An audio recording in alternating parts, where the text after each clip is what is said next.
ঢাকা বিশ্ববিদ্যালয়ের নোটিশ বোর্ডে যদি বাংলায় একটা নোটিশ দেয়া হয়, 15 লাইনে 25টা বাংলা বানান ভুল পাওয়া যায়। এটা বারবার আমরা দেখেছি। তাহলে এই বিশ্ববিদ্যালয় দিয়ে আমি করবোটা কি?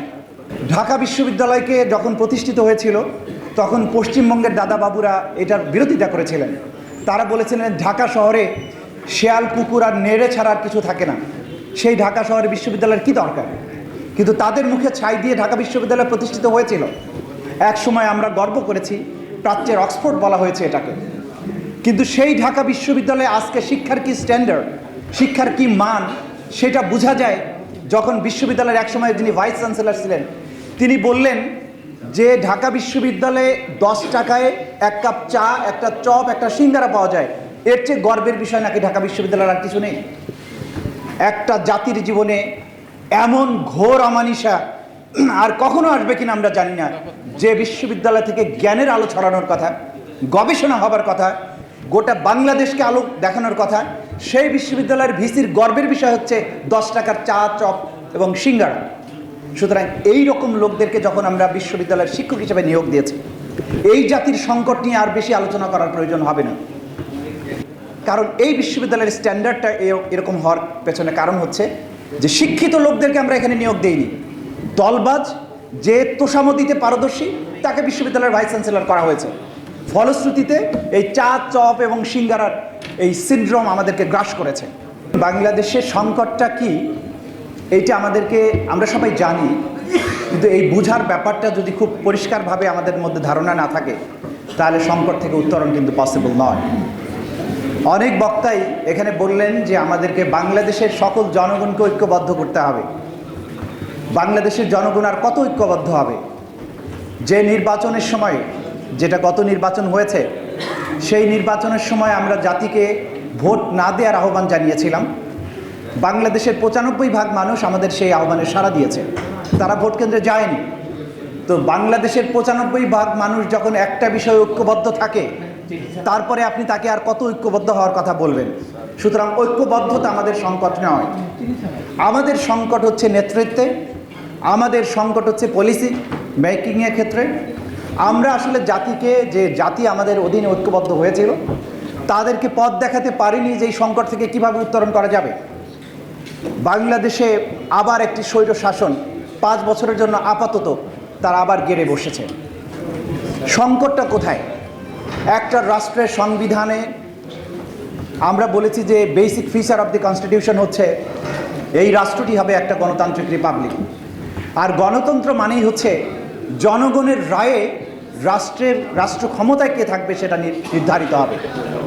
কিন্তু অদ্ভুত ব্যাপার হচ্ছে যে জনগণের কোনো রকমের কিছু বলার সুযোগ নেই এই রাষ্ট্র কাঠামোতে, সেটাকে আমরা গণতন্ত্র বলছি। এবং আমরা বলছি যে এই সংবিধান একটা অসাধারণ সংবিধান, যে সংবিধানের আন্ডারে বাংলাদেশের মানুষ তার ভোটাধিকার হারিয়েছে।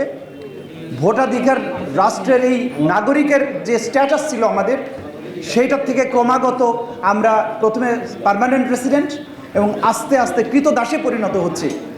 সেই সংবিধান জাতির প্রয়োজন যেটা মেটাতে পারে না, সেই সংবিধানকে অবশ্যই নতুন করে পুনর্বিবেচনা করতে হবে এবং এই রাষ্ট্রের প্রয়োজনে সংবিধানকে নতুন করে প্রণয়ন করতে হবে।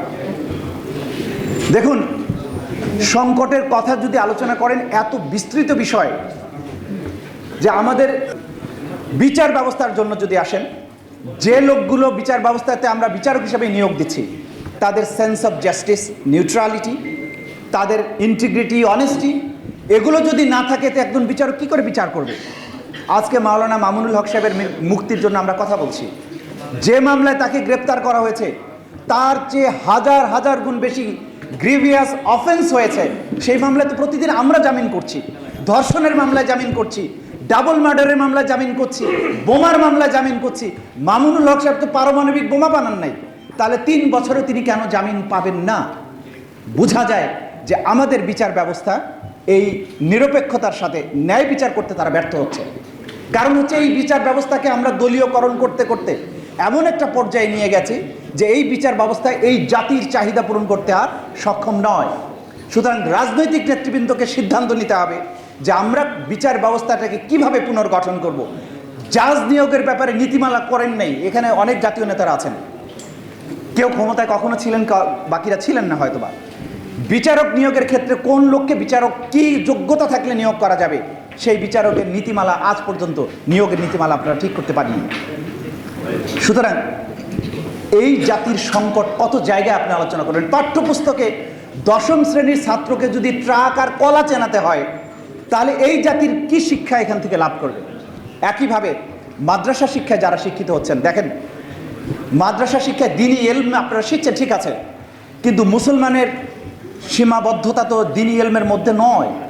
গোটা দুনিয়াকে তো আপনারা একসময় নেতৃত্ব দিয়েছেন।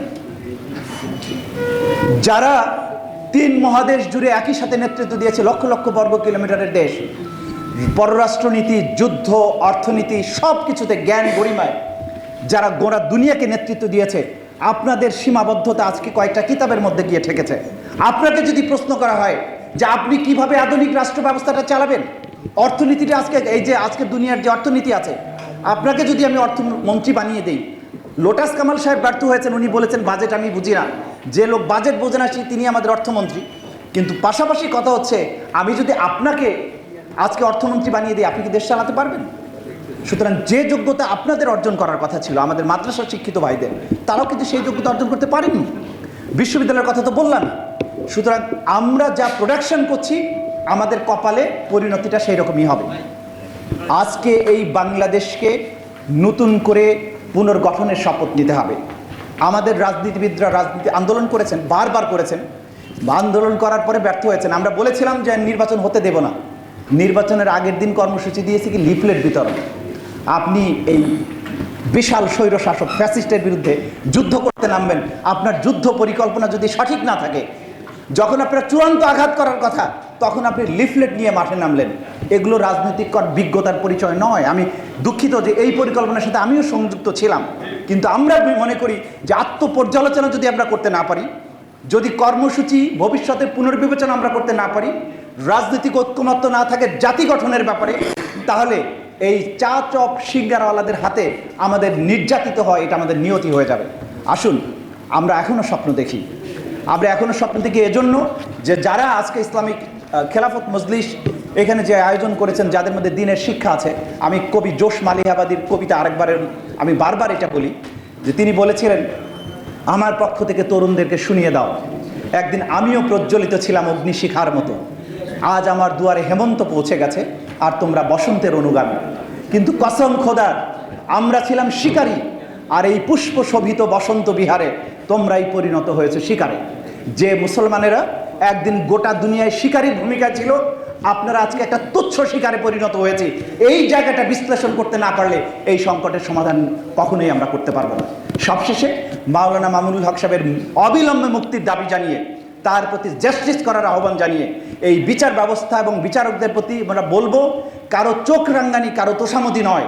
আপনারা আইন এবং বিবেক অনুযায়ী আচরণ করুন, তাকে অবিলম্বে মুক্তি দিন, বাংলাদেশের রাজনীতিতে তাকে ভূমিকা রাখার সুযোগ দিন। সবাইকে ধন্যবাদ। আসসালামু আলাইকুম।